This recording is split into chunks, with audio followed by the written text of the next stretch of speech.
Yo, what's up guys? Alf here, and today I'm going to be doing a new video in the Under the Meta series where I have a look at a deck that I think is very strong and has a lot of potential, but isn't quite top tier for whatever reason. I'm going to be explaining all the card choices, talking you through the weaknesses and how they could potentially be addressed going forwards, and then I got some gameplay at the end so you guys can see the deck in action as well.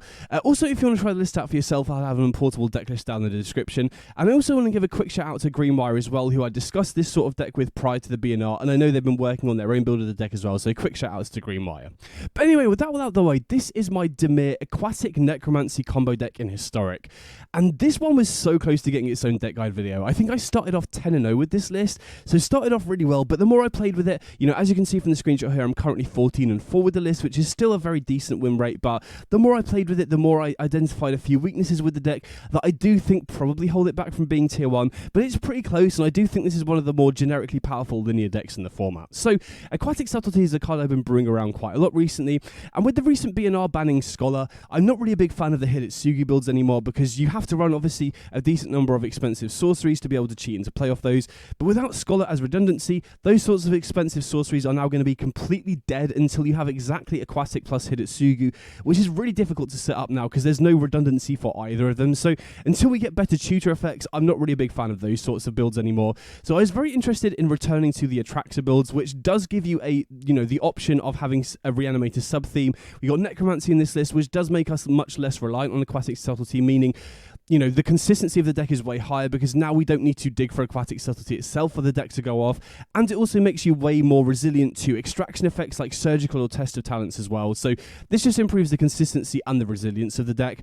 However, prior to the BNR, the big issue I had with the Atraxa builds is obviously we have a variety of redundancy for other cards that are good to bring back with cards like Necromancy or Life Death, but because Aquatic Subtlety requires blue creatures, there wasn't really redundancy for a generically powerful blue creature to cheat into play because, Hidetsugu and Scholar both require you to run a bunch of expensive sorceries, and in this list I just wanted a generic creature that's going to be good on its own with Aquatic Subtlety, which we didn't really have until the BNR. However, when they unbanned Agent of Treachery, I feel like this is kind of the missing piece the deck needed, right? It's a blue creature that's great with Aquatic Subtlety, is good to bring back with Necromancy, it works very well with Essence Flux, which is a card we want with Atraxa as well, so Agent really felt like the missing piece required for the more fair builds of Aquatic Subtlety to work. So, the way this sort of deck works is Aquatic Subtlety can give Evoke to Agent of Treachery or Atraxa. Agent of Treachery is pretty self-explanatory, right? We can evoke this on turn 3 if we have Aquatic Subtlety on turn 3 and just steal whatever the most problematic permanent is that the opponent has. We also have Essence Flux, which is mainly here for Atraxa, but it's very good with Agent of Treachery, right? If we Aquatic Subtlety and we can wait until we have mana open, we can then evoke the Agent of Treachery, and before the evoke trigger sacrifices it, we can then blink it with Essence Flux, which not only keeps the body in play, meaning if we blink it again, we can then start drawing 3 cards off the passive, but it also means that we just get to steal 2 of the opponent's most powerful thing as early as turn 4, which is very, very powerful, especially, in a number of matchups.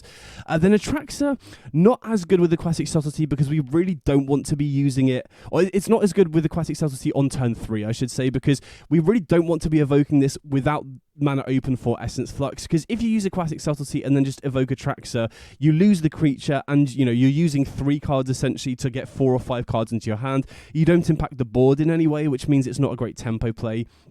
However, if you can wait until you have mana open, so if you cast this on turn 3 and you can wait until turn 4, you can then evoke Atraxa, and even if you don't have Essence Flux in your hand, you look 10 cards deep off Atraxa, and Essence Flux is a 4 of, so you have a very good chance of finding Essence Flux off Atraxa, and then as long as you're in full control mode, you can then use Essence Flux to blink Atraxa before the evoke trigger sacrifices it, meaning not only do you get to keep the creature in play, which is huge in a number of matchups, especially against aggro, but you also get a second ETB, meaning you get 8 or 10 cards in your hand, and a 7/7 body in play as well, which is absolutely huge, especially against the fair decks. You're going to completely dominate and pull ahead in those sorts of matchups as well. And then we also have Necromancy, which works great with both. Kind of nicer with Atraxa on turn 3 because we get the body immediately without needing Essence Flux. But yeah, we have Psychic Frog and Tainted Indulgence as 8 enablers to get these into the graveyard on turn 2, going into turn 3 for Necromancy to bring them back as well. So that's the general game plan, right? Either use Aquatic Subtlety or Necromancy with Agent of Treachery or Atraxa, and then Essence Flux works very well with both of them. Then in terms of the other cards of the deck, like I said, Essence Flux, very important for Traxxas to be playable in this deck, and we really do want to run a 4 of because we want to maximize our chances of finding one off the first trigger. But I also felt like it was very important to have another card in the deck that also works well with Essence Flux, right? You don't want a card that's completely dead until you're already using one of your very powerful ways to cheat them into play. And so I really like having Thundertrap Trainer here as well, which initially this was Quantum Riddler in the deck, but I felt like Quantum Riddler wasn't very good unless you have exactly Essence Flux with it immediately, and even then it's not as good at finding the key cards you need, whereas Thundertrap Trainer, say you have an Agent of Treachery or a Traxxas in your hand, if it finds Aquatic Subtlety, that's huge going into your turn 3. You can then Aquatic Subtlety for it, right? If you have Aquatic Subtlety plus a Traxxas, finding Essence Flux is great. It can find Necromancy, it can find Removal, it can also find Sink into Stupor as a land, which is quite important because one of the weaknesses of the deck is we are quite low on lands, but Thundertrap Trainer being able to find Sink into Stupor does help with that somewhat as well. So Essence Flux mainly here for the big creatures, but it's also nice with Thundertrap Trainer at helping us find Aquatic Subtlety, Necromancy, or, you know, Ponder, Tainted Indulgence, Fatal Push, also useful to find, you know, Tainted Indulgence, especially if we already have Necromancy. So Thundertrap Trainer really improves the consistency of Essence Flux. Then next up we got Ponder, which is such an important card in this deck. We are a deck that needs to find multiple pieces for the combo, so, you know, this is great at finding Aquatic Subtlety, it's great at finding lands, great at finding Necromancy or a discard outlet if we don't have it yet. So Ponder just absolutely huge here at improving consistency for the deck overall. Then we got 4 copies of Fatal Push, which I did feel like creature removal was important, right? We do have Agent of Treachery as some sort of interaction, but especially with a Traxxas, I did feel like it was very important to be able to find some sort of a creature removal, to be able to, you know, remove creatures against auras, remove Psychic Frogs against the opponent as well. Just having access to this is very important to not lose to aggro decks in the early game, and very important for us to help clear the way once we start getting Traxxas triggers as well. Then Thundertrap Trainer, kind of explained this one already, very good at finding any missing pieces we've got, and also makes Essence Flux good when we don't have Agent or a Traxxas in play already. Psychic Frog, one of the most generically powerful cards in the format, is especially good in this list though because it gives us an alternate win condition, right? If the opponent is very focused on stopping Aquatic Subtlety or Necromancy, we can often just use Psychic Frog to solo the game. Obviously it works as a discard outlet on turn 2 to enable Necromancy on turn 3, and Necromancy being instant speed is also really huge with Psychic Frog because obviously with Dimir being, or, you know, the more Dimir tempo or control decks being very popular right now, the fact we can discard at instant speed and then reanimate it instant speed off Necromancy does make it much more easy to play around the opponent's counter spells, which is really nice.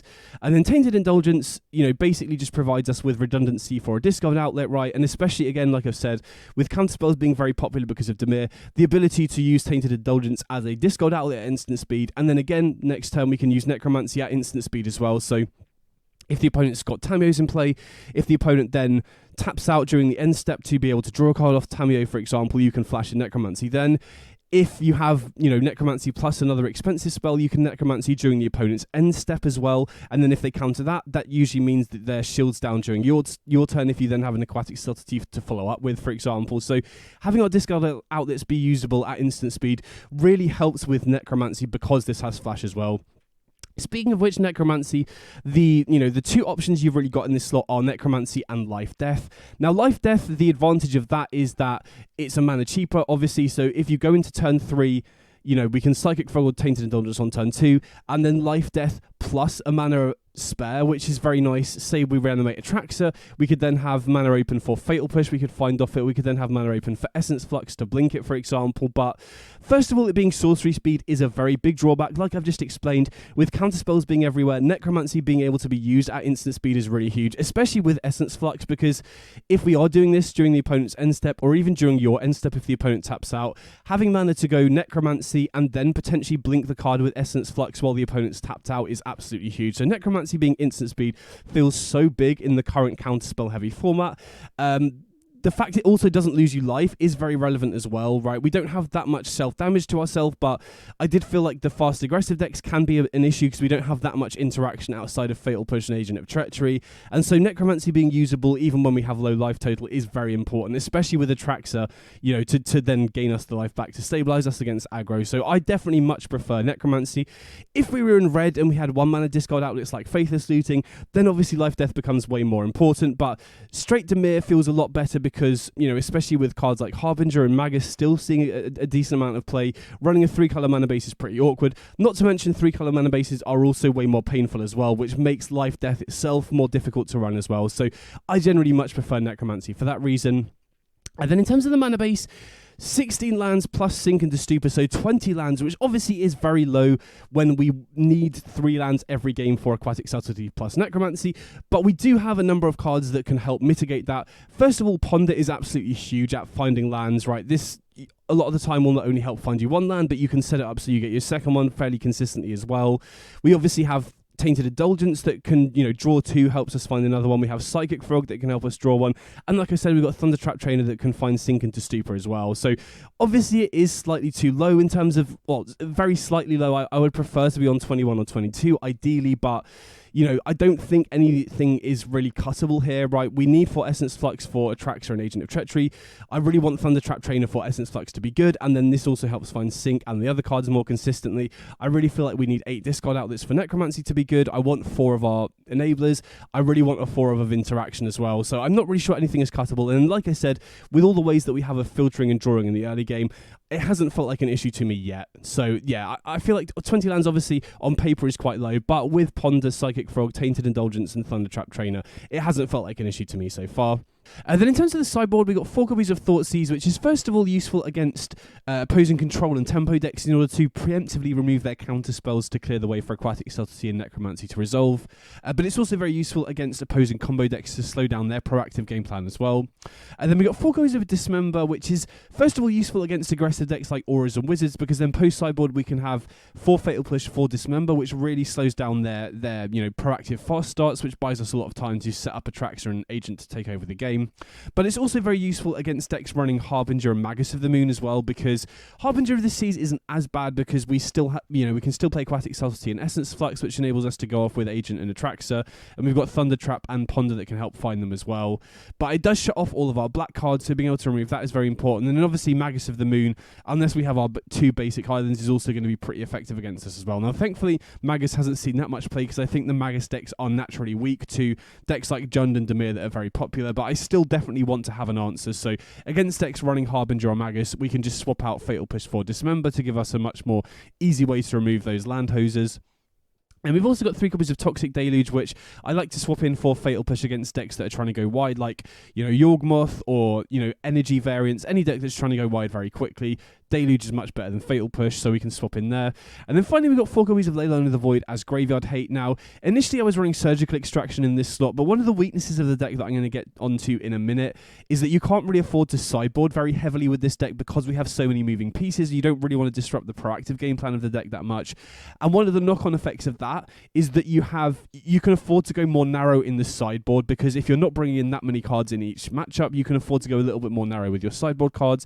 And I felt like I was in a position where I could run A4 for Graveyard Hate, and if I'm doing that, Leyline of the Void is a much better payoff than Surgical. And one of the main reasons why I wanted to run Leyline of the Void was because the Jund matchup in particular that did feel pretty close, and being able to get this in play out of our opening hands post-sideboard really limits their proactive game plan, because it shuts off Jostle, it shuts off Detective's Phoenix, it shuts off Fear of Missing Out, and it really shrinks Barrogoyf and Pyrogoyf because the size of their creatures will rely entirely on your graveyard as well. So obviously it is a little bit more high variance than Surgical Extraction, but in a very all-in combo deck like this, being able to just get this down against a deck like Jund, so their proactive game plan is so much slower than yours, really helps to improve the matchup and allow you to grind into the longer game against them much more easily. And then obviously it's sort of going to be great against the more all-in graveyard decks as well. I've faced a few decks like Reanimator, Shifting Woodland, Kethis a couple of times recently as well, so getting this in play early on against those sorts of decks is going to be really huge as well. So that's the deck overall, and I'm really happy with how everything came together for this. It feels like this really fixed basically all of the issues I was having with the Atraxa Aquatic builds in the past. Right, we now have 2 3-mana enablers, which means we're much more consistently able to go off on turn 3, right? We're not just spending our entire first few turns digging for exactly Aquatic Subtlety or exactly Necromancy. Having both means that we're way more likely to be able to go off early in the game, which is really, really big. We have 8 discard outlets for the Necromancy, one of which is a generically powerful card that can win the game on its own, one of which is instant speed to be able to play around counter spells, and also helps dig towards Aquatic Subtlety or any of the other cards that we're missing. Essence Flux is here as a 4-of to make Atraxa good, but we now have redundancy for it, meaning it's good with Agent of Treachery and Thundertrap Trainer as well, which can obviously help find any missing pieces.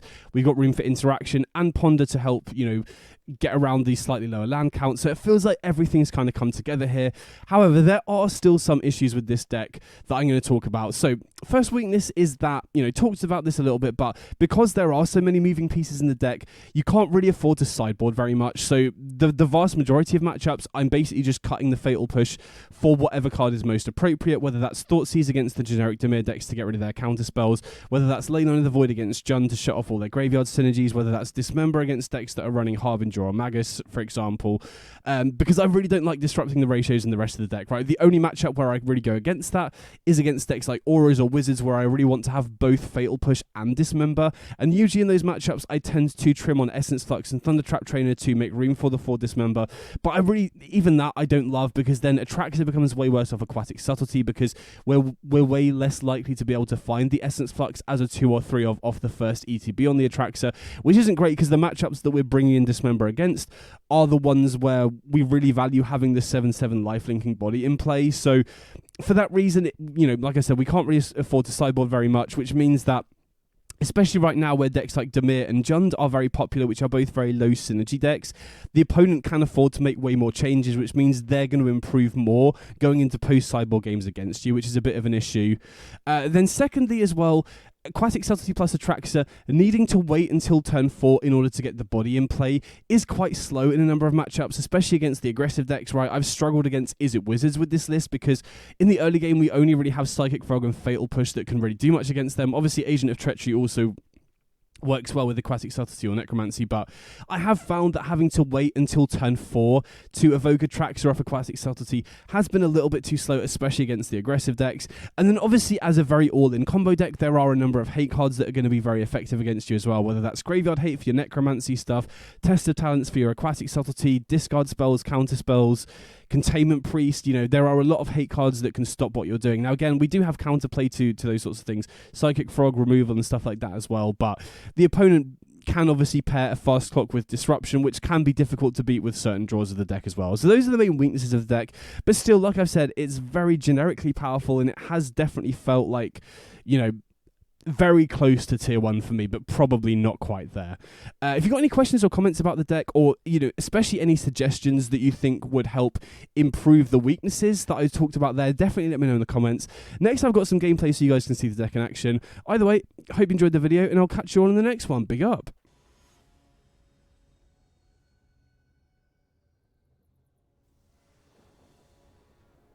Okay, so we're going second tier. And can't keep a no-lander, unfortunately. We're against Gigantha as well, which is likely to be either Wizards or Jund, if I had to guess. I mean, this is kind of awkward. We don't have anything before turn 3, but especially if we are against Jund, I don't want to go below a 6. And this does give us, a proactive game plan. We've also got 2 draw steps as well. Okay, so we are against Jund. We do see a turn 1 Thoughtseize, so I am glad we didn't go below 6, even though we're probably going to lose the Agent of Treachery here. But actually, I think that's good for us, because if we draw Necromancy, they've just immediately enabled it for us without needing a discard outlet. And we drew another Agent of Treachery again, which is pretty nice here. Ensures that we do get value off the Aquatic Subtlety on turn 3. Although we do need to be mindful of Jarstal going into their turn 3. Okay, Ponder off the top's nice. See what we find. Okay, I'm tempted to keep this. I don't want to draw Necromancy this turn, but if they do have another Thoughtseize and they take Agent of Treachery this turn, which they could very well do if they have Jarstal, then having Necromancy on top is really nice, because then that gives us a way to immediately rebuy Agent of Treachery, and the opponent's kind of wasted 2 Thoughtseizes there as well. Okay, there's Pyrogoyf. So we do get to get Agent of Treachery in play here, and I think I'm going to go for Necromancy now and steal the Pyrogoyf, because we don't want them to start stacking the Goyfs, right? If they have Barrogoyf, Pyrogoyf, or any of the smaller ones like Tarmo or Nethergoyf, we don't want them to start dealing us a bunch of damage. So stealing that seems like a decent plan. And we've still got Aquatic Subtlety for the other Agent of Treachery in hand as well here. Okay, so they do have Crucius. We'll see what they discard here. But yeah, going for Necromancy first basically means we're 1 card closer to finding another payoff for the Aquatic Subtlety here, which is quite nice. Oh, and we do find an Essence Flux, which is huge. So now we can steal 2 of their cards this turn, and we get to keep the Agent of Treachery in play, which will then start drawing us 6 cards off each agent. So I think we want to pitch Fatal Push and Tainted Indulgence here, and then we need to go into full control mode, and then we can evoke the Agent of Treachery off Aquatic Subtlety, steal the Crucius, and then steal... I mean, we could try and take the Ignoble Hierarch, which gives us a bit of extra damage off the Exalted, but I think the only way I'm losing this is against a board sweeper. So since we don't know the exact deck list the opponent's on, I'm just going to steal a land here, I think. And I think we'll just take the Black Cliffs because then we can at least use the black from it. But I could maybe see an argument for taking one of the Hierarchs to give us a bit more damage here. And I'm going to change the order to make sure that we draw first here. Okay, it looks like Arena stacks it normally. I wanted to ensure that I drew off the Agent of Treacheries before we got the Crucius trigger. Yeah, okay, an opponent just scoops it up there. So, game one, I think, we are going to be favoured here because they're not going to have access to their sideboard cards. Post-sideboard, though, we do get access to Leyline of the Void. Obviously, cutting Fatal Push does reduce our options to be able to kill their early threats, but I think Leyline of the Void hurts so much of their proactive game plan. It shuts down Jostle, it shuts down Fear of Missing Out, it shuts down Detective's Phoenix, and it will really shrink their Goist as well. That I think it's better to do that. And also, I think, the main reason Jund can be a tricky matchup is because they pair Disruption, which can obviously slow your combo down, with a relatively snowboardy threat like Barragoyf or like Pyrogoyf, for example. And so shutting off their proactive game plan should buy us a lot more time to ride the fair part of the deck, if that makes sense. And especially against Thoughtseize decks, we don't want to mulligan very often, so this hand looks like a perfectly good keep to me. Obviously, we are missing a third land, but we've got a lot of redundancy here. If they take the Agent of Treachery, then we can use Necromancy. If they take Aquatic Subtlety, we still have the Necromancy. If they take Necromancy, we still have the Aquatic Subtlety. So, and looks like Arena's giving them priority. They do Surgical the Aquatic Subtlety, so this is the kind of spot where I'm really glad that we're running a pretty, even split of Necromancy and Aquatic Subtlety, because now we can potentially go Psychic Frog turn 2, pitch Agent of Treachery into Necromancy on turn 3, and we've got the Essence Flux here as well. Wow, an opponent kept a one-lander. So that's the nice thing about having redundancy and alternate win conditions like Psychic Frog, is that if the opponent does keep a very, an unoptimal hand like this because they have Thoughtseize into Surgical, we can still play through that fairly easily. We've still got Psychic Frog, we've still got Necromancy. Okay, they do have another Thoughtseize. So they probably have to take... I was going to say they probably have to take Necromancy here. Do they have another Surgical, maybe? Well, they must do if they've got priority here, I guess. Yeah, they do go for Surgical, so we can technically discard 2 cards and exile the Agent to the Psychic Frog to get around it. But I don't really think that's worth it here, right? We still have Atraxa in the deck, and we can just snowball the game with Psychic Frog on its own as well. Not to mention we can also use Necromancy to bring back the opponent's creatures as well. So it's not like losing Agent of Treachery is a massive problem here. So we'll attack him with the Psychic Frog, start pulling ahead in terms of card advantage, which is obviously really big here in this sort of matchup where, your ability to grind into the long game is pretty important. So I'm going to shuffle here, and we do draw another land, which means we can hold on to the Sink into Stupor. Okay, they do have Ignoble Hierarch. We're going to go Tainted Indulgence, end phase, and see what we find. Okay, Essence Flux not really doing too much here. I want to keep one, though, as sort of protection from interaction. Okay, another Psychic Frog's big. I don't want to exile to give Psychic Frog flying here, because I'm pretty happy for them to chump with the Ignoble Hierarch. And then I think we'll play the second Psychic Frog, and I am going to play the Sink into Stupor tapped here, because the opponent is pretty far behind on the board here. I'm not too worried about needing to bounce stuff, because we're really far ahead in terms of tempo. So we're attacking again. Okay, opponent has Abrupt Decay. I'll just use a Essence Flux to keep the Psychic Frog alive here. And we got there nice. So yeah, opponent was super focused on stopping the combo, but Psychic Frog can sometimes just solo the game.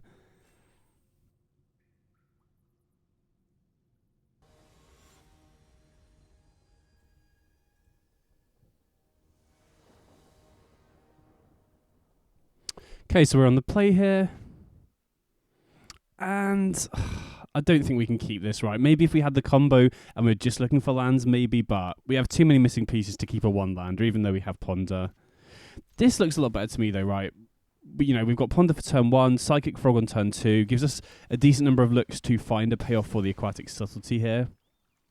And we do find one which is pretty nice, so in case we're against a discard deck, I don't want to put Atraxa at the top or second. We want to draw Atraxa exactly going into our turn 3 here, because if the opponent does Thoughtseize us with this hand, there is a chance they take the Psychic Frog, and if they Thoughtseize us the turn after, and it does look like we're against Dimir here as well, so gonna run out the Psychic Frog here, and then if the opponent Thoughtseizes us, I mean, they probably still take the Aquatic Subtlety regardless, but not having the Atraxa in hand, makes us a little bit more insulated against Thoughtseize and discard spells in general. So they attack. We could obviously discard and then give Psychic Frog flying, but if they're holding Fatal Push, that's a really risky exchange for us to do, so I don't think it's worth it here. Oh, wow, okay. So that makes me maybe think we're against Affinity here. Yeah, okay, so Springleaf Drum. Right, so we are against Affinity, which is pretty interesting. Thankfully, though, they don't have mana up for counter spells here because they've tapped down the Tameo, so we can just go straight for Aquatic Subtlety here and not have to worry about Metallic Rebuke or Machinist Dismissal, which is pretty nice. So in terms of discards, I mean, I don't think we need Tainted Indulgence because we don't have Necromancy, and I don't love discarding a 4th land because it is sometimes very useful, but, I do feel like the other cards are going to be very useful to have, and obviously we do want to have a card in hand to be able to evoke Atraxa. Having said that, there's maybe an argument to keeping the 4th land so that we can play Essence Flux to blink the Atraxa even through Metallic Rebuke. Okay, there's Refurbished Familiar, so going to discard the Thundertrap Trainer here.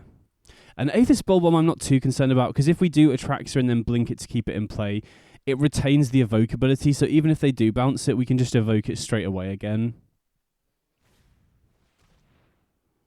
Another Refurbished Familiar, so that should mean, unless they have played a land for this turn, right?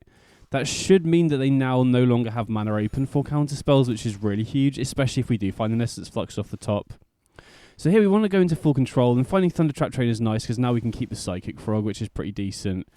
And then we're really hoping to find Essence Flux here, or I guess Necromancy also works. Or we find both, which is huge. So I think we want the Agent of Treachery. Going to take the least painful land here possible, and then we can Essence Flux to blink the Atraxa here. And again, even if the opponent blinks the Atraxa with or sort of bounces it back to hand with their Aethys Spellbomb, we can just immediately evoke it again, which is nice. So get another Essence Flux, Aquatic Subtlety, and I think I'll take another Agent of Treachery, right? We've already got this Atraxa here. Affinity don't tend to run destruction-based removal, as far as I'm aware. And we can also immediately start using these Agent of Treacheries with the second Aquatic Subtlety here. So I'm going to lead with attacking first, because if they take the trade, I'm pretty happy to discard a card. I'm not too worried, right? We'd already have to discard to hand size here anyway, so it just depends whether we want to go for Necromancy here or for Aquatic Subtlety. I think we'll go for Aquatic Subtlety. We've already got one, so we can afford to discard the second one. And then, I mean, we could start taking control of their mana sources here with the Agent of Treacheries, but I don't really think it's necessary. I would rather save these Agent of Treacheries for a threat like a Kappa Cannoneer, for example, if they have that, or an Emery maybe. Because at the moment, they've got enough mana sources in play where if we spend these Agent of Treacheries taking 2 of them, they can still cast a lot of their other spells. So I just want to hold on to these agents to deal with actual problematic threats that could maybe race against Atraxa. And they do have the Kappa Cannoneer. Okay, so I'm very glad that we held these Agent of Treacheries now. So they obviously can't attack here because we've got the Atraxa in play. And I do think I'm probably going to blink the Atraxa here. Right, we could obviously save the Essence Flux for the agents, but since we're presumably going to have to pay 4 to pay for the ward on Kappa Cannoneer, I think it makes more sense to just get another Atraxa trigger here. And so we get Ponder, we get a land. I think I like Sink into Stupor because that provides us with another way to answer Kappa Cannoneer if the agents don't work for some reason. Or they're not good enough, I don't know. So I'm just trying to think what I want to attack with here. And there is maybe an argument to using Necromancy on Agent of Treachery to start drawing off the passive, but I think we're so far ahead in terms of card advantage that that's not really too big here, really. Thinking about it though, maybe we should have gone for Aquatic Subtlety last turn, because then we would be able to go Agent of Treachery and pay the ward here. So maybe going for the Psychic Frog last turn was a little bit greedy. Maybe I'm supposed to go for Aquatic Subtlety, and then we'd be able to evoke 2 agents this turn. So maybe I've misplayed slightly there.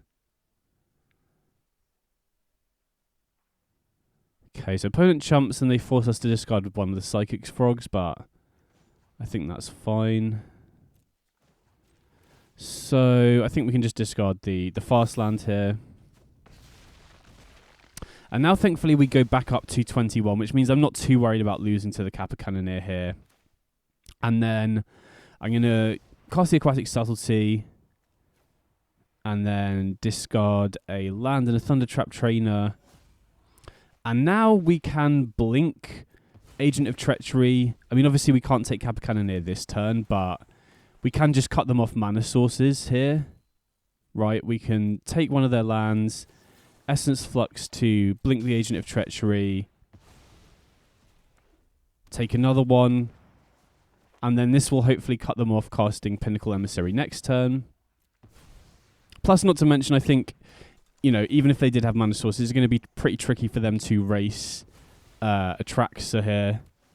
And then, might be a little bit greedy, but we have Necromancy as a follow-up to bring back one of these agents next turn, and we have all of their mana sources to be able to go Necromancy and pay for the ward.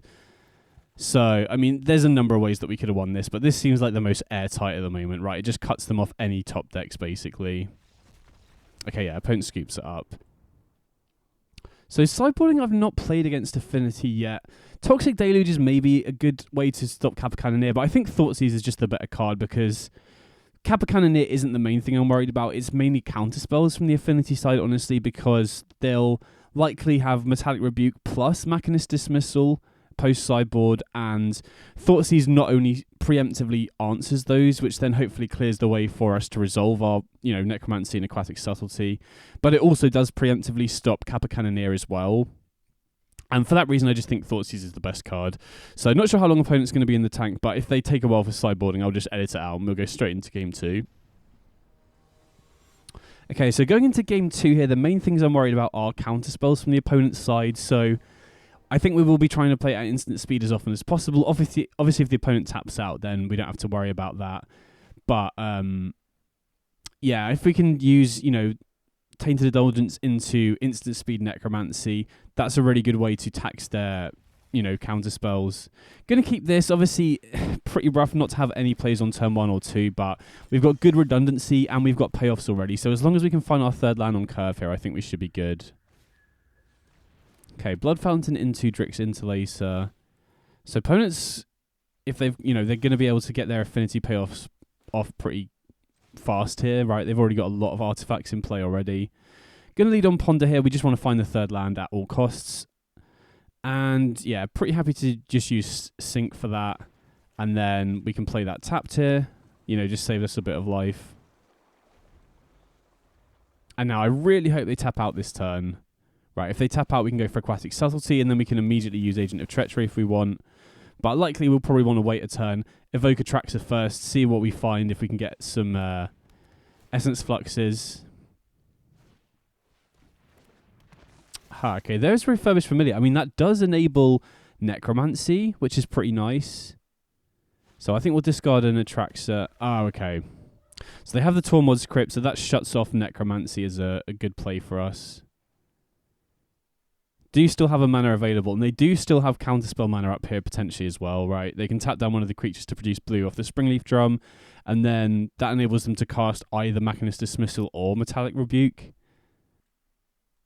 So it looks like the opponent's in the tank here about something. I'm not sure whether they're going to crack the Drix Interlacer now, or maybe they're considering using that last mana off the Springleaf Drum, which I'd love them to tap out. Then we can just go for Aquatic Subtlety straight away, and then I think we're in a really good position again.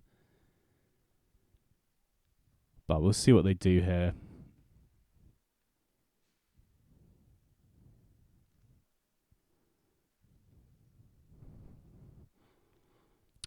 So, I mean, it does look like they do have enough mana here to potentially go for Kappa Cannoneer, which would be pretty scary, but I do think that would also require them tapping down the Tormod's Crypt, which would then enable us to cast Necromancy.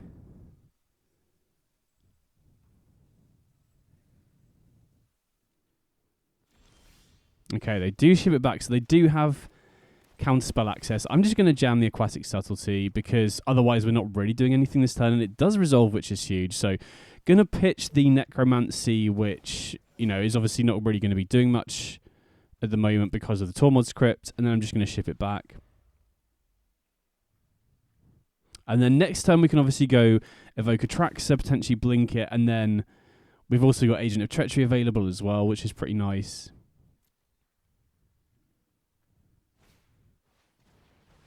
Okay, there is Kappa Cannoneer, and they've... Yeah, presumably that's what they were thinking about doing, maybe, but then they wanted to keep the Tormod's Crypt available, right? Because especially now we've discarded Atraxa, it would have been very risky for them to tap down the Tormod's Crypt last turn. And we do find an Essence Flux off the top, which is pretty nice. So, going to go for the Atraxa here. I'm going to exile the Aquatic Subtlety. Do have mana available to pay for Metallic Rebuke as well. And obviously, Machinist Dismissal can't stop the Atraxa, but it can stop the Essence Flux here, so we do need to be mindful of that. So, we're going to take another Aquatic Subtlety. We've got a basic Essence Flux, and another Agent of Treachery is going to be very useful as well. And then, I mean, now we have another land. We could potentially just evoke Agent of Treachery to steal the Kappa Cannoneer, but then we lose out on the Atraxa. And I do feel like, especially this turn, we are going to be able to potentially race the Kappa Cannoneer with the Atraxa itself, right?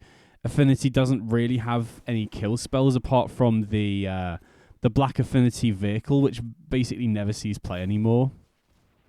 Okay, they do have Machinist Dismissal, so very, you know, fortunate that we had the second Essence Flux here. If we hadn't had the second Essence Flux, then I definitely would have considered just going for Agent of Treachery more, because having the Essence Flux countered is pretty brutal otherwise. So here I'm going to take Thoughtseize to try and get rid of another counterspell if possible. We get Necromancy and another Agent of Treachery plus Tainted Indulgence, so pretty decent pickups there. And we do still have some options here. We could obviously preemptively Thoughtseize now, in case they've got another counterspell or a Kappa Cannoneer, but I think it makes more sense to just get Psychic Frog in play. I just don't want them to race me here, really, is the main concern. So hopefully with Atraxa we should be, you know, alright on that front. They've still got Tormod's Crypt up. I presume they're just going to keep holding that up, so I don't think Necromancy is going to be that effective here, but we've got a backup Aquatic Subtlety, plus, very importantly, we've got Agent of Treachery with Evoke already, and 4 mana available to, you know, take control of the Kappa Cannoneer. Now, the opponent could potentially Metallic Rebuke the Agent of Treachery, which would stop us paying the ward cost. And they do have another Kappa Cannoneer, but importantly, they also tap down the Tormod's Crypt. I'm kind of surprised by that. I don't know if that was an auto-tapper mistake. Oh, no, okay, they got a second Tormod's Crypt. Okay, that makes sense.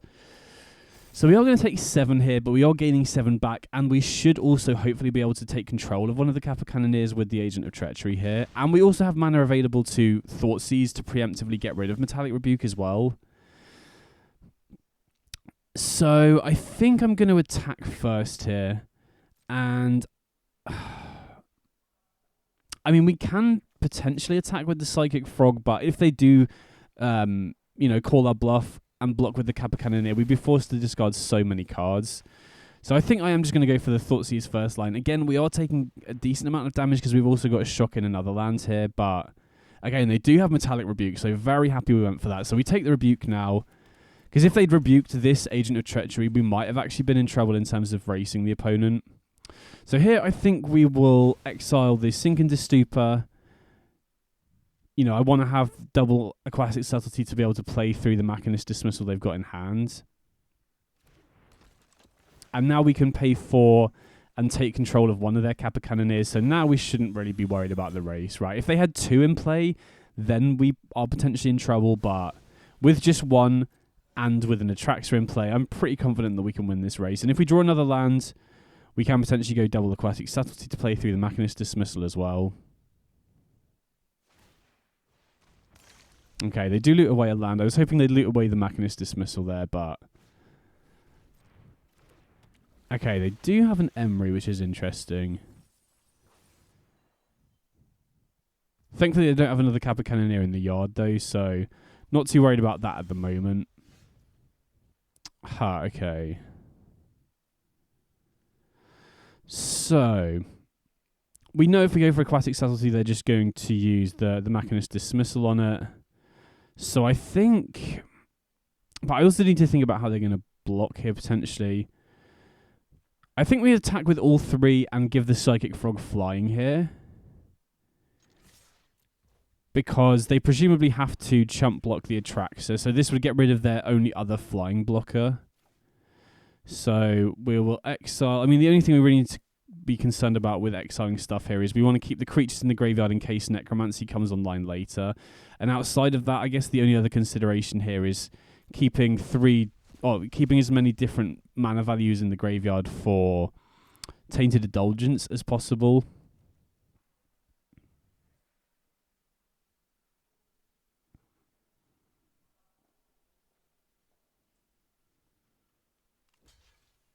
So we'll see how they block here.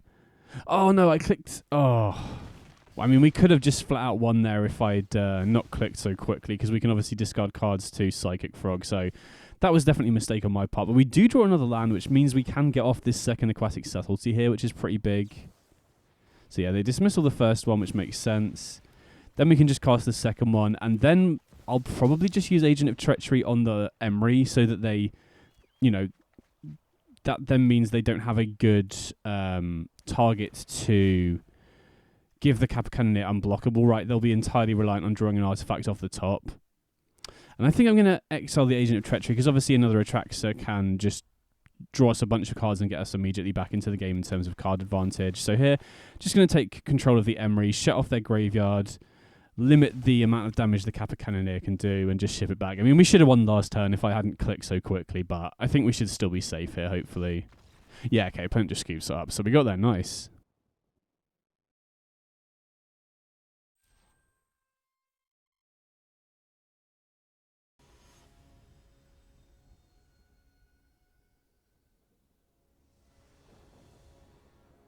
Okay, so we're going second here.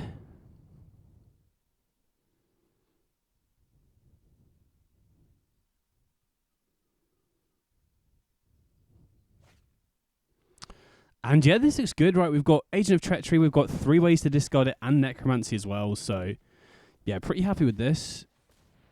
Forest into Utopia Sprawl, so probably against Devotion here, which, I mean, getting an Agent of Treachery down, stealing a forest with a Utopia Sprawl on it sounds pretty good to me. And we do need a third land for the Necromancy, plus Fatal Push can be useful as well, so pretty happy to put these on top as well. Get Darkslick Shores for next turn, so we don't have to take as much damage. Oh, wow, okay. Not against Devotion. Fear of missing out. Pitching Emrakul.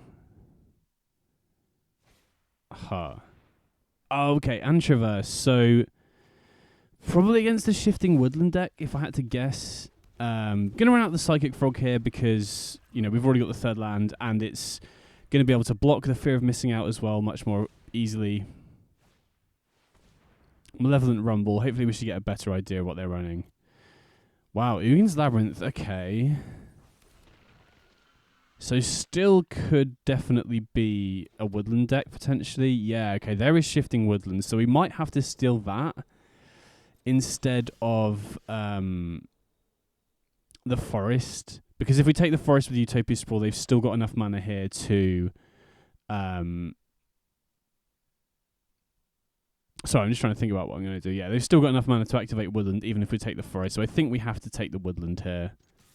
Because the risk otherwise is, you know, they could potentially... I guess if we take the Forest, then we don't have to worry about them going Rumble or looting into Woodland because they don't have enough mana. But I think it just makes more sense, whilst they have access to a lot of mana right now, at the very least, to take it. Especially because they're blocking with Fear of Missing Out, which does enable Delirium for them as well. So now they can potentially use Woodland straight away, although they don't have anything crazy in the graveyard. I mean, Emrakul is obviously pretty crazy, but... we can just use the Agent of Treachery to shut down Woodland. Now, if they do have another Woodland, that could be tricky. We know they're on Traverse the Ulvenwald, so they could use Traverse to find a Woodland, but this does also cut them off a mana as well. Yeah, there is Traverse. So they probably are getting another Woodland here. But thankfully, they don't have enough... I guess they don't have enough mana to use it straight away. Wow, interesting. They go for Ice Till Explorer, which can set up Shifting Woodland on its own. We do have the Fatal Push here, which can potentially take it out, but we do need a way to trigger Revolt. We could have also maybe used Necromancy on the opponent's Emrakul, which is a line I didn't really consider that much because it takes a couple of turns to actually close the game out. But that could have been a decent line. Although again, the worry there is you pass back and they just put an Omniscience or a Godfarrow's Gift into the yard, and then you can potentially lose on the spot. So we'll attack him with the Psychic Frog, see what we draw here. Wow, another land, not great. Go for Tainted Indulgence. Hopefully we can find another payoff. I mean, we do find another Agent of Treachery. I would love to find an Essence Flux here. So I think what I'm going to do is go for the Thunder Trap Trainer, ensuring that we keep, use the green mana so that if we do find an Essence Flux, we can blink the Agent of Treachery and steal their Ice Till. Wow, complete whiff.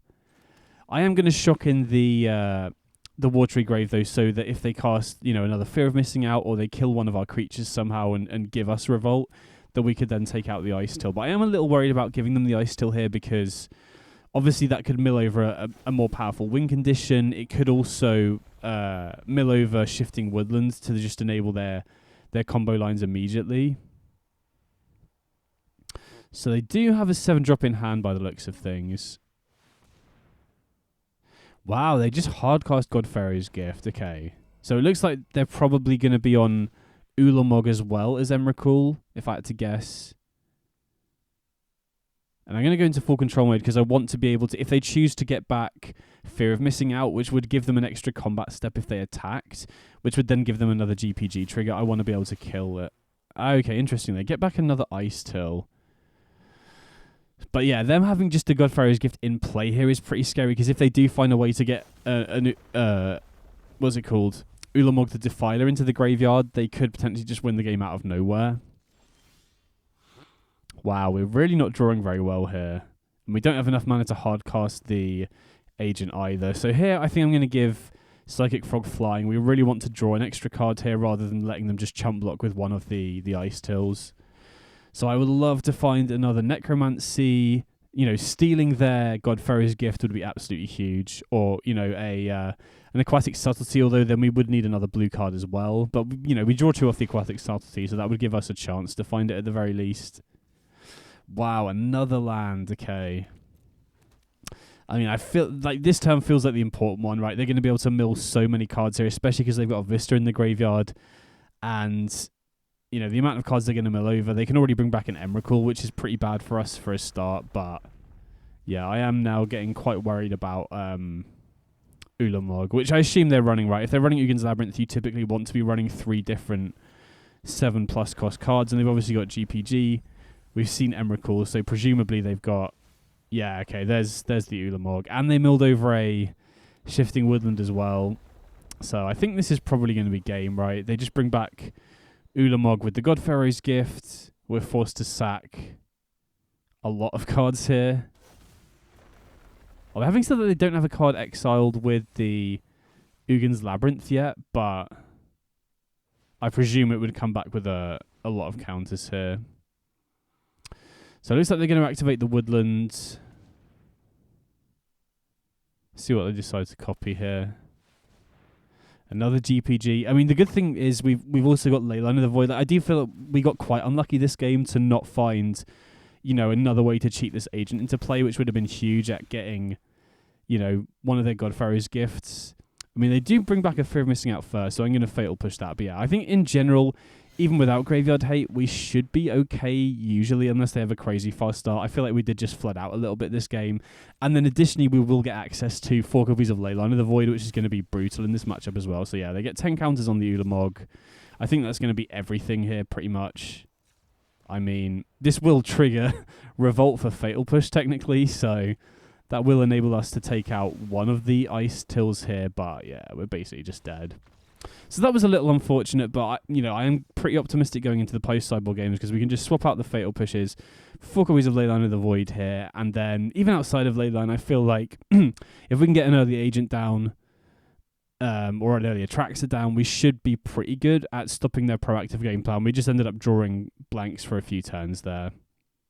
But yeah, if the opponent takes a while to sideboard, I'll just edit it out and we'll go straight into game 2.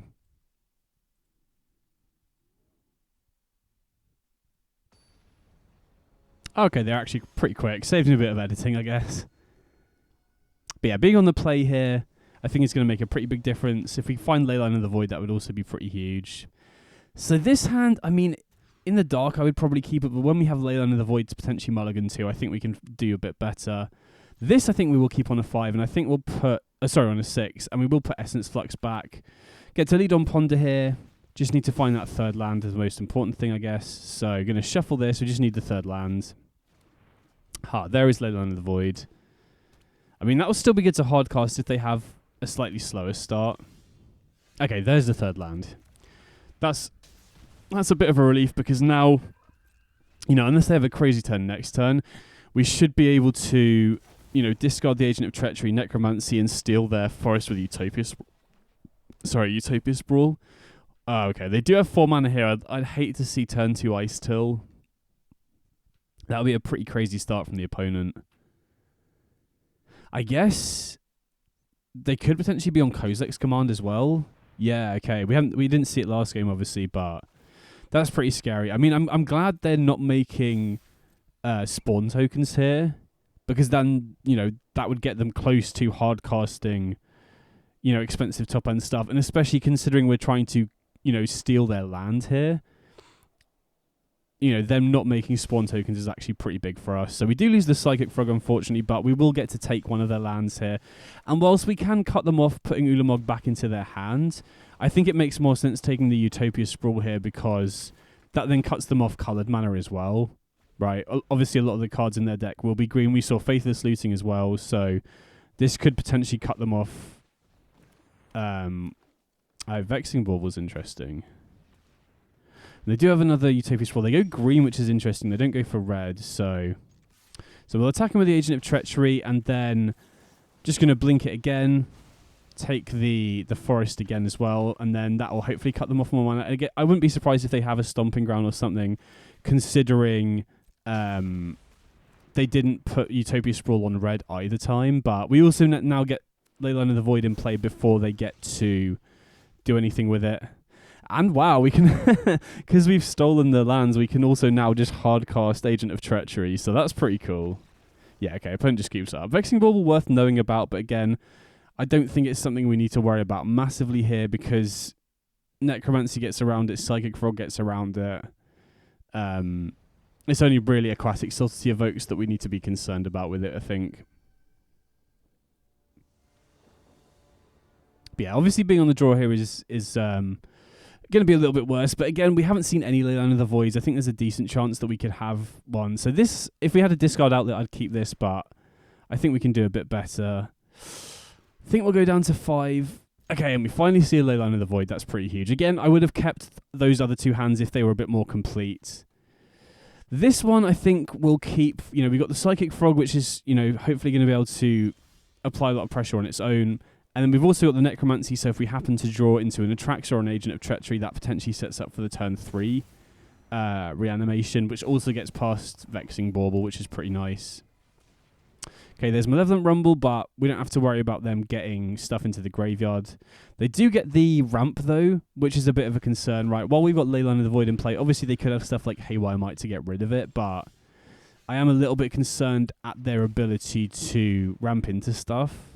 Okay, we do draw an Agent of Treachery here, so, as long as we can find our third land, we can potentially use Agent of Treachery to steal the Ugin's Labyrinth, maybe. Oh, wow, they have another imprinted Ugin's Labyrinth, so what is that, 6 mana already? I mean, they could maybe... to be fair, the only things that we're really worried about them hard casting... Oh, wow. Kozilek's Command, and they make mana. This is what I was scared of them doing last game. I mean, Kozilek's Command's still a hell of a card, even without Eldrazi Temple. Oh, we missed the third land drop. That's brutal. Oh, and now we're forced to lock ourselves behind 3 lands. That is pretty rough. I mean, having said that, we do actually want the 4th land here so that we can use Agent of Treachery and blink it, right? We can steal 2 things here, which I think is what we're going to do.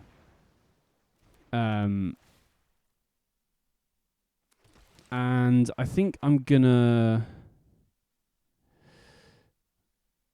I mean, they can put the card back in their hand, so I think I'm going to try the Emrakul land. Although, having said that, maybe... I mean, they're further away from casting Emrakul, obviously, but Godfarrow's Gift is also going to do absolutely nothing for them. So maybe I'm supposed to take the GPG land and then... instead, and then if they happen to hardcast the GPG, we could potentially steal that, and then that would be really good for us. And then we'll take the Forest as well. There's no point in trying to take the Vista here, obviously, because they'll just crack it in response. And so I'd rather take the Forest just to cut them off double green in case they have, you know, Ice-Tail Explorer or something like that. So what, they've got... what was that, 9 mana? Or was that 10? Okay, now that's 10 mana, I think. So, wow, another land. I mean, that's the issue with the Ponder there, right? We were kind of forced to keep the land. So I am worried that they might get to a point where they can hardcast this Emrakul, which would probably win them the game straight away. Oh, wow. Hardcast Ulamog, that's a problem. I didn't think this game would come to that. I mean, the opponent had a pretty crazy start with all the ramp. So, I mean, we do still have a few good draws here. Wow, okay. Necromancy. So, I obviously want to steal the Ulamog here. That would be pretty insane because they've invested so many resources into casting this that if we do steal that, I don't think there's anything they could do. But we just can't get this Agent of Treachery into the graveyard at the moment. I mean, we could attack and hope that they block, and then we can Necromancy take control of it. And I guess worst case scenario, if they don't block here, we can still Necromancy in response to them attacking, right? We can tap all of our lands preemptively. So we need to make sure that we're in full control mode when they attack, right? When they attack and the Annihilator trigger goes on the stack, tap all of our tap all of our lands for mana, sack everything, Necromancy back the Agent of Treachery, target the Ulamog, and then we can sack the Agent of Treachery and the Necromancy. Like, Necromancy being an enchantment is going to be really relevant here, I think. Okay, so they attack, full control, and then we want to tap everything down here for mana. Okay, so then we let that resolve, which should make us sack everything, right? I want to make sure we got this right. Sacrifice 9. Okay, maybe we get 1 left. 5. Why? Oh, I was wondering why it doesn't do it automatically, but I forgot I was in full control mode. Okay, so we sack everything, and then before we lose the mana, it's really important that we flash in the Necromancy. I mean, if they have another Kozilek's Command or a Surgical, we're in trouble here. Does it resolve? Okay, it looks like it resolves. Then we get to target the Ulamog. And now we can sacrifice 2. This will be crazy if it works. Wow, okay. Okay. And now I don't think there's anything they can do from what we've seen from their deck. I guess they could Kozilek's Command, make 1 billion spawn tokens and sack them, but we're still dealing 20 damage here, and it doesn't look like they have any ways to remove Ulamog. Yeah, wow, okay, got there. That was close, though.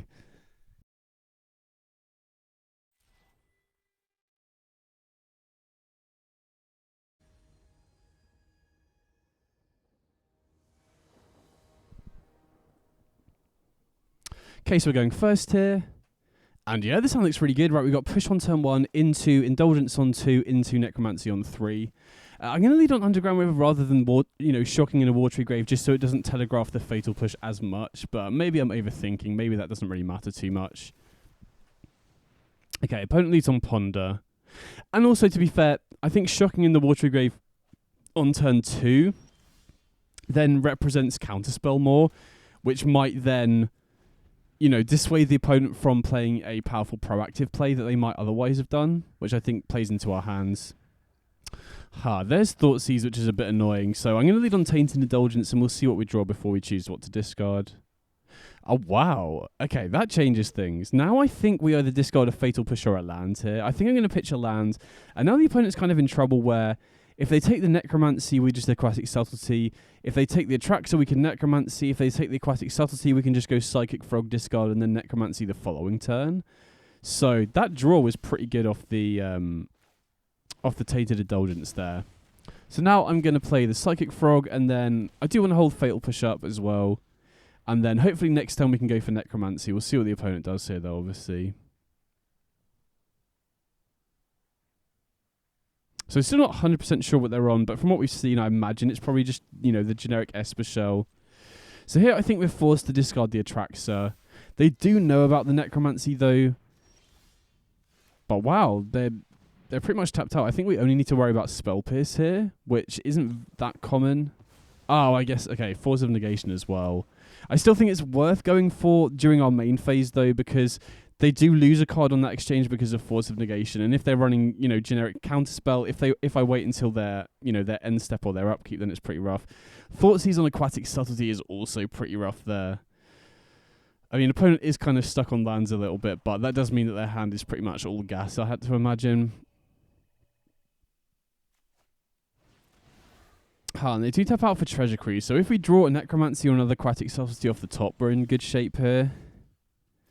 But we don't, which is a bit annoying. Now the opponent presumably has Counterspells up, so I think it's going to be pretty difficult to win from this point. Okay, there is a Barrogoyf though, so I was going to say if we can find an Aquatic Subtlety or a Necromancy, we're good. I'm going to hold on to the island because if we draw Aquatic Subtlety, I do want to have cards to be able to discard, and I don't think the fourth land is very... I don't think the fifth land is that important, right? If we need the fourth land, we can still play it next turn. So they do get him with the Barrogoyf, but they do whiff, which is huge for us. Okay, there's a second one, but we still, unless they have Force of Negation, we still have a draw step to find Subtlety or Necromancy, which we don't do, unfortunately, and we're not that great at triggering Revolt, so we can't use this Fatal Push to take out the Barrogoyfs either. So yeah, pretty likely to be losing this one, which is pretty annoying. But we did have a few draw steps there to find, a Necromancy or an Aquatic Subtlety or a Ponder or a Thundertrap Trainer to potentially find one. So, I mean, we still technically got another draw step here, but I presume the opponent will have some sort of interaction like a Counterspell to stop us here. And they do finally mill over another creature. I mean, if they play Psychic Frog, it's probably a tell that they've got a Force of Negation in hand if they're willing to do that. I mean, there is Tamiyo, so we'll Fatal Push the Psychic Frog in case they don't have another Force of Negation, and we still technically have another draw step, because we can steal... okay, we've got to scoop up. I was going to say, we can steal a Barrogoyf, chump block with the Agent of Treachery, and then untap with a Barrogoyf of theirs, so... But yeah, post-sideboard against generic Dimir, definitely swap out Fatal Push for Thoughtseize, because counterspells are the main thing we're worried about, really. Right, discard spells are obviously an issue as well, but discard spells aren't effective against us just drawing our top end off the top, especially if we, set it up on the top of Ponder. It's mainly mainly the counter spells that we're worried about. So Thoughtseize being able to preemptively answer them is pretty big. I did also consider Defense Grid in the sideboard for this reason to stop counter spells, but I feel like, first of all, it's worse with the curve of the deck because we've already got quite a lot of the 2-drop slot. We got Psychic Frog, Tainted Indulgence, Thundertrap Trainer, where we don't actually have that much playable on turn 1. Right, Essence Flux, obviously not castable on turn 1, so having an extra 1-drop rather than a 2-drop makes a big difference. And also, secondly, I think Defense Grid is quite a bit worse against combo decks specifically, so having Thoughtseize as like a dual-purpose card that's good against counterspell decks and combo decks makes it the much better card, I think. So for those two reasons, I generally prefer running Thoughtseize. So we are on the play here, and typically against Thoughtseize decks, I don't like mulliganing that often, and this hand looks pretty decent to me, right? We obviously have Thoughtseize into Tainted Indulgence into Necromancy potentially. So we'll see what the opponent's got here. Wow, Thoughtseize and Tamiyo. Snap off on the Thoughtseize there for sure. And they do run out the Tamiyo. And we do find another Thoughtseize, but I think we have to go for Tainted Indulgence here. And I'm going to do it during their turn because I would much rather them tap out during their turn for a counterspell rather than them use a counterspell on the Necromancy. And now we can discard the Atraxa, and I think I'm just going to go for the Necromancy here, right? If they have a counterspell, they have it. We've still got backup. If we draw another land, we can go Thoughtseize Necromancy next turn, but looks like we get away with it, right? That early Thoughtseize was really big, did clear the way, and now we can get an untapped land, a Ponder, Essence Flux to blink the Atraxa, and a Psychic Frog as well. So we're in a very good spot early on in this game here.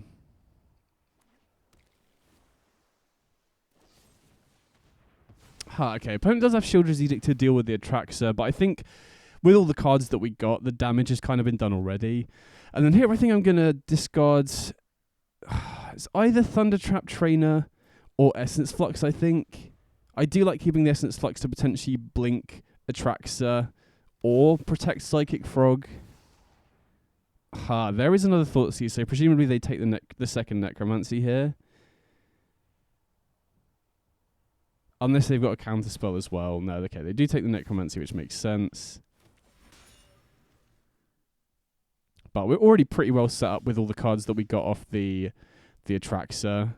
So it's just whether we want to use a Thoughtseize here, right? If the opponent just has another land, this is just going to be 2 damage to ourselves. But if they have a counterspell or a way to remove Psychic Frog, I think this makes sense. Okay, and they do have a Fatal Push, which is huge. So now we get to resolve the Psychic Frog here. And I think... rather than using the untapped mana for Ponder, I think I'm just going to hold up Essence Flux here, because if we can keep this Psychic Frog in play, it'll give us a really good way to not only grind into the long game, but also find, you know, another Necromancy, which will potentially win us the game. So yeah, I think it's important, especially because we've seen, you know, Fatal Push. It wouldn't surprise me if they've boarded into other creature removal. We've already seen Shieldred's Edict, which Essence Flux wouldn't help against, but... I really want to keep this Psychic Frog in play here. Okay, there's Barrogoyf, but that does kind of tap them out. I mean, we'll see if they play this land untapped or not. No, okay, they play the land tapped, which also means we don't have to worry about Force of Negation anymore. So I think I'm going to lead on Ponder here just to see what we find. We could attack first, obviously, but... ooh, okay, Aquatic Subtlety is very nice. So we want Aquatic Subtlety on top because we definitely want that in hand. And that's pretty ideal because now we can cast the Aquatic Subtlety, draw into the island, and then we can evoke Agent of Treachery and blink it as well. I'm going to lead by attacking on here though, because stealing Tamiyo is kind of risky, because if you accidentally flip it, it flips to the opponent's side, and that's happened a few times, right? It would basically lock me out of casting Tainted Indulgence. Okay, they don't take the bait. I was hoping they would let it through. I don't think we can really afford to discard cards here because of the Aquatic Subtlety. So I think we will be forced to take control of the Tamiyo, which will then stop us from casting cards like Tainted Indulgence. I mean, either way, we're exiling it here anyway, so it shouldn't really matter too much. And we should still get the clue tokens as well. We just need to be careful not to draw 2 cards in a turn, because otherwise Tamiyo flips onto the opponent's side, which is a mistake I've made a couple of times with this deck. Okay, yeah, opponent scoops it up, so we got there, nice. So going into game 3, I don't think there's really any changes I want to make to sideboarding. I think, you know, Thoughtseize we've seen there, clearing the way, getting rid of the opponent's Thoughtseize or counter spells is really big at just clearing the way for our powerful spells to then take over the game. That's basically our game plan in this matchup. But again, it's kind of tricky because we can't afford to sideboard that much. They're going to be able to make a lot more changes, which will give them the upper hand going into post-sideboard games as well. Like you see, if you can get your powerful top-end stuff off, you're usually a big favourite, and you can play at instant speed pretty effectively thanks to Necromancy, but there will definitely be some draws where that just doesn't line up very well, and I do think, on average, generic Dimir is always going to be a slight favourite in this matchup because, you know, outside of Frog and Tamiyo, the rest of their deck is just all, you know, interaction, like counter spells, discard spells that work very well against our game plan. Creature removal, not as much, but, you know, they do have to keep some of that in to be able to deal with Psychic Frog and stuff. So this hand we're obviously keeping off the back of Psychic Frog plus Necromancy. Interesting that they end up taking the Psychic Frog though, leaving us with the Necromancy, but I guess it makes sense because they cut us off a discard outlet, which means the Necromancy is kind of useless until we find another way to pitch stuff to the graveyard. Thoughtseize is kind of interesting, but I think I'm going to go with Thundertrap Trainer because if we can find an Aquatic Subtlety off the top, that would be huge. We can also potentially find Tainted Indulgence, which we do, and I think that has to be the pickup here. And then next time we can go Thoughtseize plus Tainted Indulgence, and then we can potentially Necromancy at instant speed to try and steal their Psychic Frog, which is what I'm trying to set up here. So Prismatic Vista. I mean, I do wonder if they're running Harbinger. Probably cutting it post-sideboard. Wow, Ashiok Nightmare Weaver. That's not a card I expected to see. So what can they do with that? I mean, they can cheat my creatures into play, but they need to have a very high loyalty for that to work. And I think I'm going to be blocking here, right? They've tapped out. Okay, they give it flying to get around that.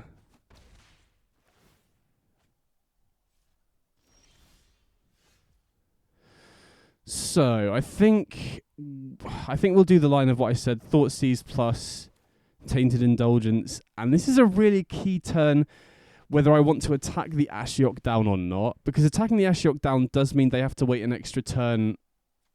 Okay, yeah, get rid of the Shieldred's Edict, pretty big. But yeah, if we attack down the Ashiok, then that means they have to wait another turn cycle to cheat one of our 7-drops into play, because both of our expensive creatures are 7 mana. But I'm going to choose not to attack here, because if I do that, then they get a free card off the Psychic Frog, and I really can't afford them to draw a counterspell here. Okay, so they did get Atraxa underneath it, but if we can get Agent of Treachery in play, we can then steal the Ashiok, which then we can use to cheat the Atraxa into play. So I'm going to go for Tainted Indulgence while they don't attack with the Psychic Frog. I guess now... this is kind of tricky. Because now they can potentially cheat Atraxa into play. So if they've happened to draw a counterspell here, we're in trouble. But if they haven't, then we're good. So I'm just going to jam the Necromancy. Oh, come on. I just needed one draw step without the counterspell. Now I get punished for not attacking the Ashiok. Yikes. Yeah, now they're going to cheat an Atraxa into play. So, I mean, that was a calculated risk, me not attacking the Ashiok down with the Trackhand Trainer. But my thought was, they've only got one draw step. If they find a counterspell or a discard spell, then we're in trouble. But if they don't, then denying them the draw off the Psychic Frog will hopefully mean they don't find one off the top, with their next draw. So this is pretty tricky. They found Thoughtseize off the top, they have another Ashiok, and they have a Force of Negation as well. Presumably they take the Psychic Frog here. I mean, we can bounce Atraxa back to our hand with the Sink into Stupor, but they've already got a decent amount of value off the Atraxa already.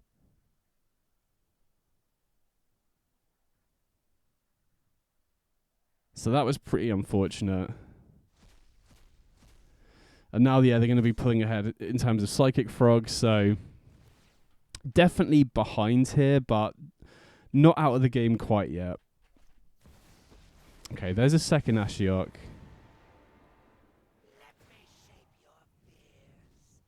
And there is 2 Agent of Treacheries under there now. Okay, Thoughtseize is pretty nice, because now we can get rid of Force of Negation and then bounce this Atraxa, which we can then pitch to Tainted Indulgence.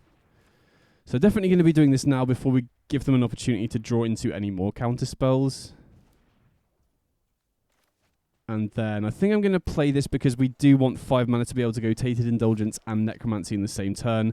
And now that they have enough cards, set up in the graveyard to be able to give Psychic Frog flying, I do think we want to attack down the Ashiok here. Okay, it doesn't look like they hit anything that turn. Get to draw another card. Wow, they don't cast the Barrogoyf. I mean, I don't think we can afford to play around anything here. I'm just going to Tainted Indulgence and see what we find. Whether we want to pitch the Atraxa now depends on... obviously, if we pitch the Atraxa, that then gives us a good target for Necromancy, but if we draw Aquatic Subtlety, then we're not going to have anything great to use with it, which is a bit awkward. So I'll attack down the Ashiok here.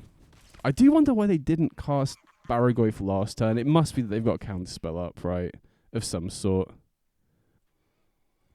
Okay, interesting. So we can use the Essence Flux to blink the Thundertrap Trainer, which does seem pretty useful to me. Right, we can play the Psychic Frog probably into a counterspell, and then we can use the Essence Flux to blink Thundertrap Trainer, hopefully find us a Necromancy. If not, we get, you know, Thoughtseize or a Tainted Indulgence. Wow, okay, Psychic Frog resolves. So I'm a bit confused why they didn't play Barragoyf last turn then. Unless they're... Oh, maybe they got Force of Negation. But even then, they've got Treasure Cruise, so they should be able to run out the Barragoyf and then still have Force of Negation up by exiling the Treasure Cruise. And the Ashiok actually gets us closer to Necromancy because they exile those cards off the top, which is pretty nice. So we could use Essence Flux to protect the Psychic Frog, but I don't... You know, I kind of need to use this Essence Flux on the Thundertrap Trainer. And I'm hoping that they tap out with the Barragoyf here so we can use the Blink spell on the Thundertrap Trainer uncontested. I'm just a little bit confused why they didn't cast the Barragoyf on the previous turn, though. Unless that was just a misclick, maybe.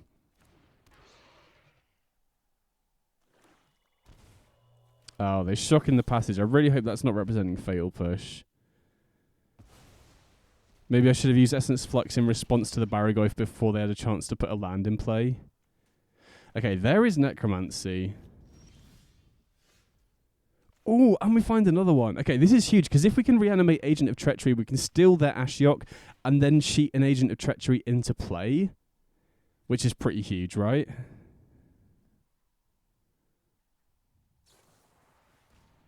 Oh, the black mana was for Cling to Dust. But now we can flash in the Necromancy, steal their Ashiok, and then minus to put another agent into play. Oh, that last card was Force of Negation. Oh, that's so unfortunate. Oh, that's so annoying. So, yeah, all of their cards are irrelevant. If they hadn't had at least... Oh, that's so frustrating. I mean, to be fair, we were also quite lucky to find that second Necromancy off the top.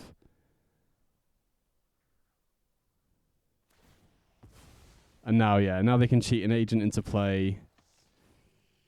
Yeah, now we just lose the game. So that was unfortunate, but if they hadn't drawn that counterspell then, and they hadn't had exactly Force of Negation, I actually think we've got a decent chance of winning that. But well played to the opponent, and GG's, that was a fun one.